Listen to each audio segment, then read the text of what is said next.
U.S. President Donald Trump faces key allies at the G7 summit in Canada in what's expected to be a showdown over trade. Hello, I'm Anand Naidu, and this is The Heat.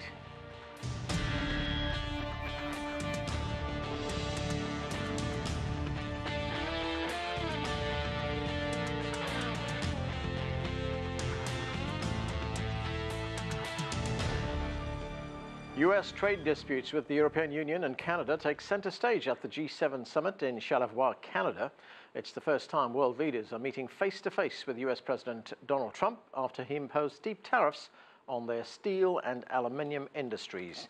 Canadian Prime Minister Justin Trudeau called the tariffs insulting and unacceptable. French President Emmanuel Macron calls them unlawful and a mistake, but the U.S. President is not backing down.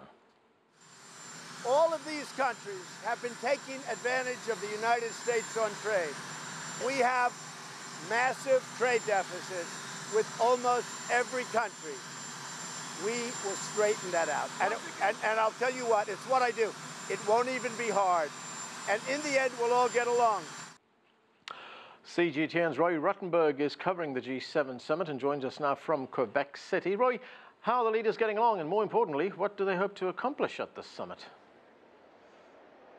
Well, I think it's important that we note that Donald Trump made those comments in Washington before he flew to Quebec on a Friday morning. He said some other things, including lashing out at Canada, for example, its dairy supply management industry, which is very important to Justin Trudeau and to his supporters here in Canada. But I think it's important to note that we've seen this lashing out approach coming from Donald Trump, first on Twitter on Thursday, now again on Friday.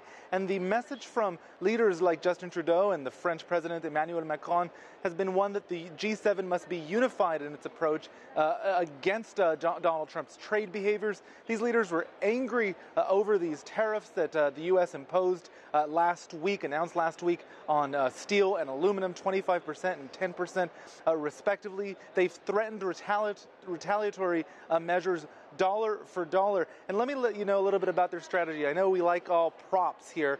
These are oranges. Why am I showing you this? Because if you'll remember, when George W. Bush imposed tariffs on steel, the European Union, after getting permission from the WTO to retaliate, said it would put duties on oranges from Florida, the U.S. state of Florida. At the time, of course, that was a swing state that was important to George W. Bush. His brother, Jeb Bush, was the governor there. They knew it would hit home. And what we're hearing is about retaliatory action against some of these swing states that are important for the Republicans in the upcoming midterm elections in November. So clearly a strategy here. But at the same time, there's a lot of smiles, a lot of handshakes. This is the summit. That's what we're seeing in front of the cameras. But it's unclear what's happening behind closed doors. No doubt this tension is palpable. Anand? Roee, climate change, also a top priority, especially for the host of the summit, Canadian Prime Minister Justin Trudeau. What's expected to happen on that front?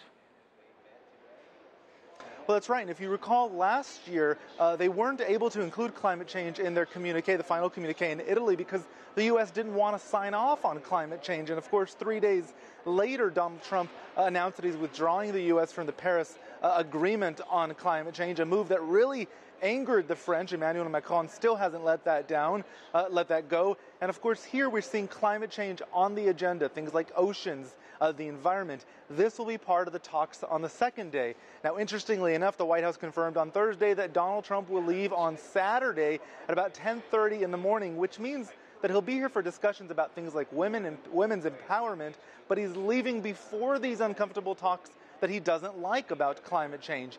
It's unclear if that will be in any final communique, if there will be one, in fact. But the French President Emmanuel Macron suggesting that the other members, the G6, if you will, might issue their own communique, one that they say reflects the values of the group at its core, whether or not Donald Trump is on board. Anand? Thanks, Roee. That's CGTN's Roee Ruttenberg reporting there from Quebec City in Canada.